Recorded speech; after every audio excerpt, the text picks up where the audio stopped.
My name is Luna Hayes, and Christmas Eve was supposed to be the night my father found out he was finally getting a grandchild. Instead, it became the night he looked me in the eye across a table laden with crystal and silver, and erased me from his life with a single sentence. The dining room was cold. Not from the weather, but from the silence that lived between the expensive furniture. Everything was polished to a mirror shine the mahogany table, the silverware, my family's smiles. I waited until my father, Brian Hayes, had taken his first bite of a perfectly cooked steak. I set my fork down, the clink of metal on porcelain sounding like a gunshot in the quiet. I'm pregnant. For a moment, the world stopped. My mother's hand froze. Hovering over her wineglass, my younger sister, Kayla, a perfect product of my father's world, just stared. Her influencer-trained expression blank with shock. My father leaned back. He didn't drop his fork. He didn't raise his voice. He simply placed his utensils neatly on his plate, his jaw tight, his eyes turning to chips of ice. He didn't ask if it was a boy or a girl. He didn't ask if I was happy. He didn't ask who the father was, though he already knew. He just let the silence stretch until it was thin and sharp enough to cut. Then he spoke. That child, and by extension, you, are an unacceptable variable. His voice was low, controlled, the same tone he used to gut a competitor during a hostile takeover. You are no longer a part of this family's legacy. You are out of the will. That was it. 29 years of striving, of earning perfect grades, of taking the right internships, of being the dutiful daughter, all wiped away between the appetizer and the main course. I didn't cry.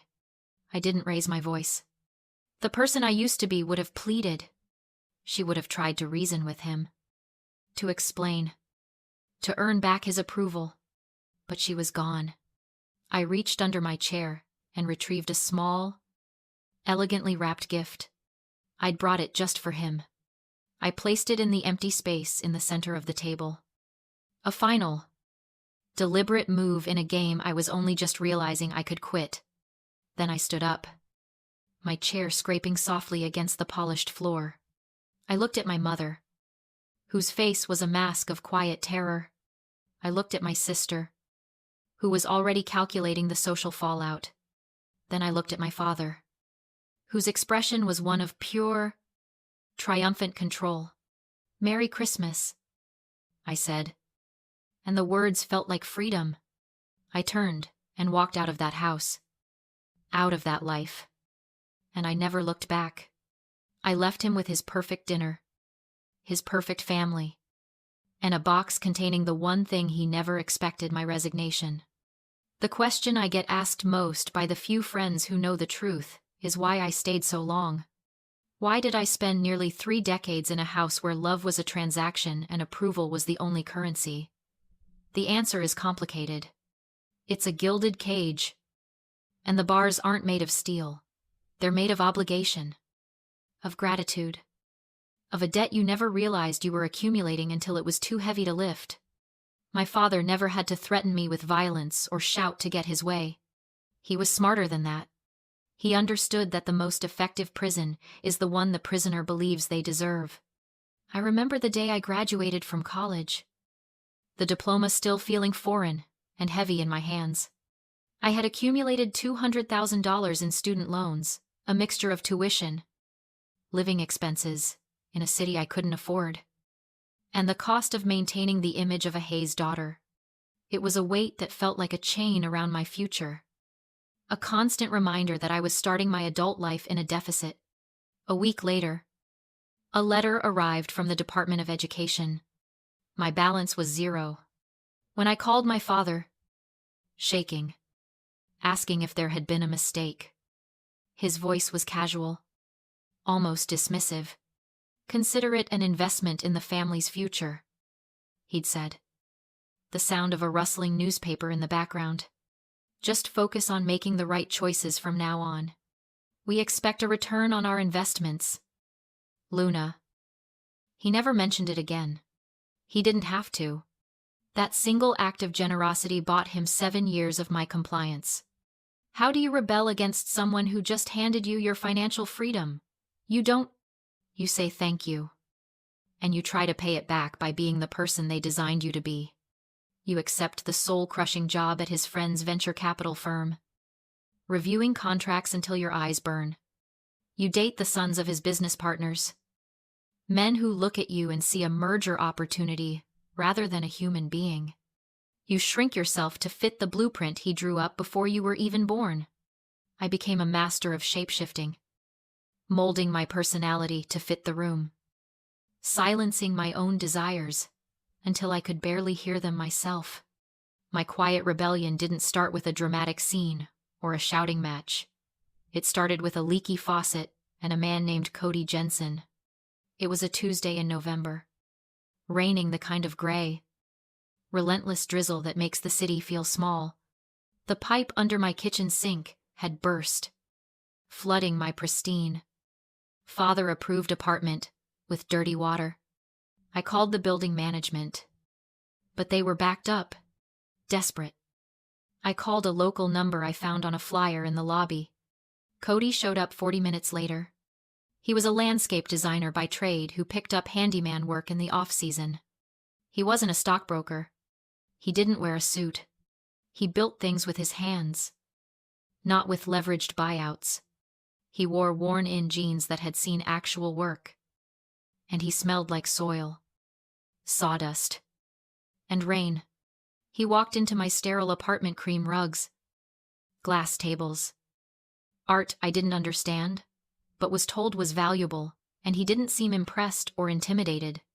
He just saw a broken pipe and fixed it. With Cody, there was no subtext. He didn't speak in riddles or passive-aggressive suggestions. He listened when I talked. Really listened. His eyes focused on mine, not scanning the room for someone more important. He remembered small things: that I took my coffee with oat milk, that I hated the sound of styrofoam, that I secretly loved bad reality TV. He saw the person suffocating under the weight of expectation. And he didn't judge her. He just offered her a hand. Our world was quiet. It existed in the margins of my real life. It was dinners cooked in his small, cluttered kitchen, where the pasta was always slightly overcooked but tasted like home. It was weekends spent hiking muddy trails far from the city's judgment, where my expensive boots got ruined, and I didn't care. It was conversations that didn't feel like a performance review. He never once asked what my father did for a living, or how much money my family had. He was interested in me. Luna. Not Luna Hayes. The asset. He was the first person who made me feel like I wasn't an investment that needed to provide a quarterly return. He was the reason I finally found the courage to announce my pregnancy. Because, for the first time in my life, I had built something that was truly mine. Something my father's money hadn't touched, and his approval couldn't validate. Cody represented a life I could choose, not one that was chosen for me. And that made him more dangerous to my father than any enemy he'd ever faced in a boardroom. Bringing Cody to a family dinner was like introducing a wolf to a meticulously curated sheep pasture. Except in this scenario, the sheep were sharks in wool clothing. My father had insisted on meeting him, using that calm, non-negotiable tone that meant it was a command, not an invitation. If he is significant enough to take up your time, he is significant enough to sit at my table, Brian had said. The evening was a masterclass in psychological warfare. It wasn't a dinner. It was an interrogation disguised with linen napkins and a distinct lack of warmth. We sat in the formal dining room, the air conditioner set to a chilling 68 degrees. My father circled Cody like a predator sensing weakness. His questions, polite on the surface, but designed to dissect, demean, and dismiss. Landscape design, he mused, swirling his glass of vintage Cabernet as if reading the future in the sediment. Is there a long-term financial strategy in that, or is it more of a passion project? A hobby you've managed to monetize? Cody met his gaze without flinching. He didn't puff up his chest. Nor did he shrink. It's a business, Mr. Hayes. People value their homes. They want sanctuary. I help them build that. It puts food on the table and keeps a roof over my head. He was simple, direct, and honest. And that infuriated my father more than any bravado ever could have. Bravado. My father could crush.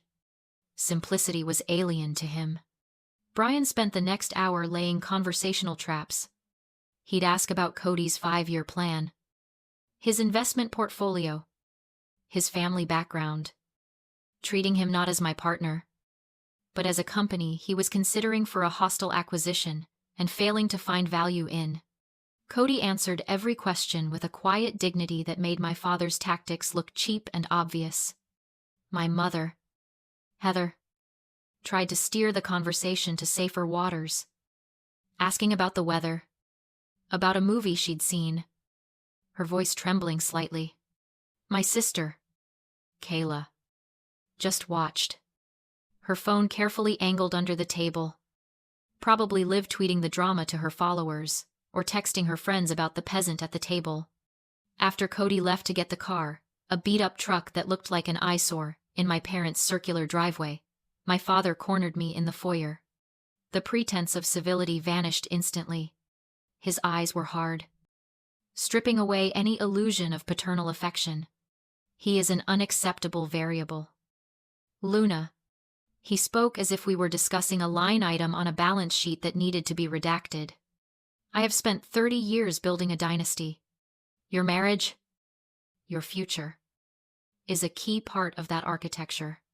There is a young man at Goldman Sachs. His father is a client.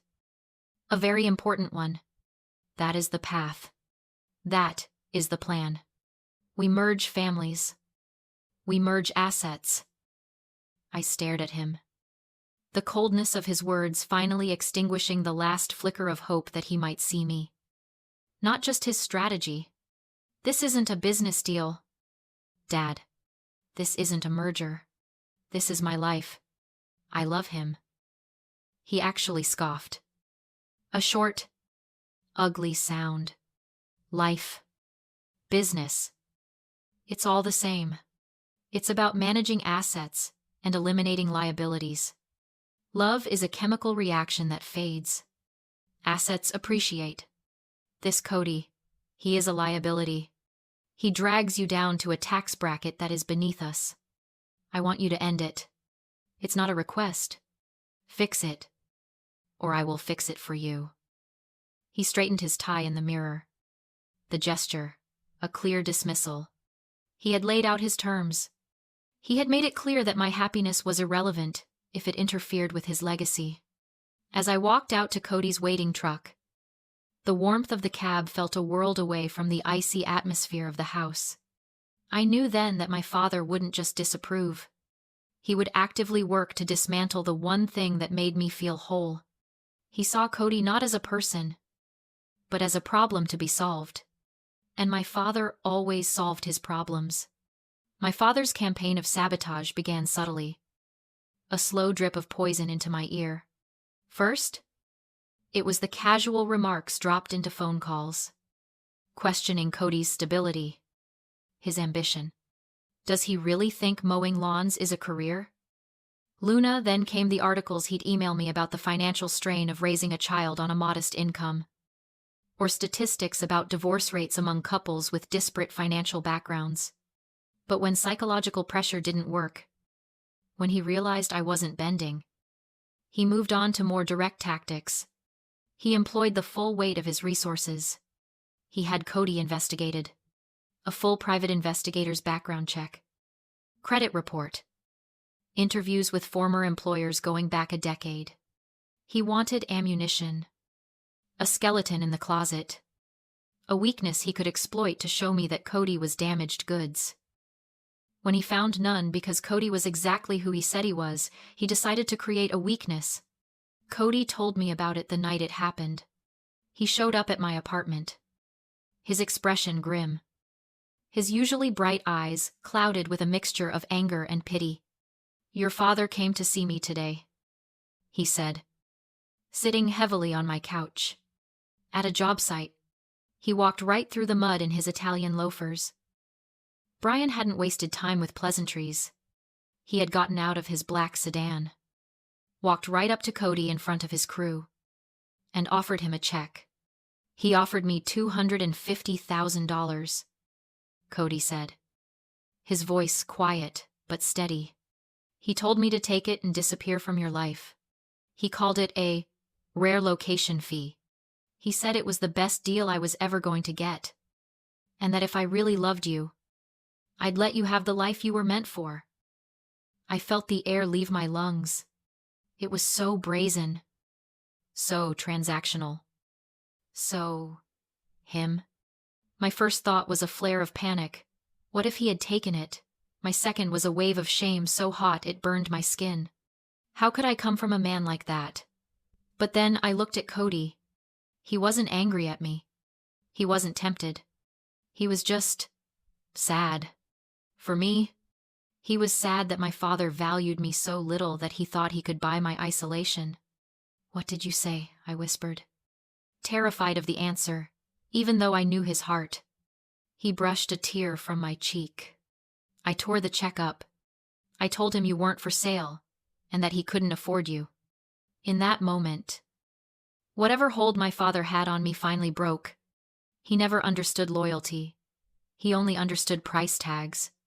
A few days later, my mother met me in a small, hidden cafe, something she had never done without his approval. She looked shaken. Instead of mentioning Brian or the money, she told me about the art scholarship she once won in Paris, the life she abandoned, and how my father slowly erased her identity until she no longer saw Heather in the mirror, only Mrs. Brian Hayes. "It's not an apology," she said, gripping my hand. "It's a warning. If you stay, you'll become me, or him. Run." Luna. Her words solidified my resolve. I wasn't just escaping. I was cutting off my father's control. Permanently. I met with Sharon Vance, a mentor-turned-attorney who specialized in trusts and family litigation. I told her everything. Sharon didn't offer sympathy. She offered a plan. She found a loophole in a trust my grandmother had set up for me. $2 million held under my father's control, with proof of his attempted bribery. We could remove him as trustee for breach of fiduciary duty. Sharon drafted a packet. My formal renunciation of all future inheritance. A petition to strip him of control over the trust and transfer it to a neutral trustee. On Christmas Eve, I left the document as a gift. My father opened it, expecting desperation. Instead, he found my renunciation and then the petition. The moment he realized he was being removed as trustee, the color drained from his face. It wasn't the money that broke him, it was the loss of control. That night marked the end of his reign. Life moved forward. Cody and I built a peaceful home and started a sustainable landscaping business using the trust funds once they were freed. Our son arrived in the spring with Cody's calm eyes and my mother's hands. My father's empire slowly crumbled, not from business failure, but from abandonment. My mother moved out and began painting again. Rumors of the trust incident damaged his reputation. My sister, now the sole target of his pressure, spiraled publicly. He remained in his opulent house. A king of nothing. He didn't disown me. I freed myself and learned that a real legacy isn't inherited. It's built, piece by piece, by those brave enough to walk away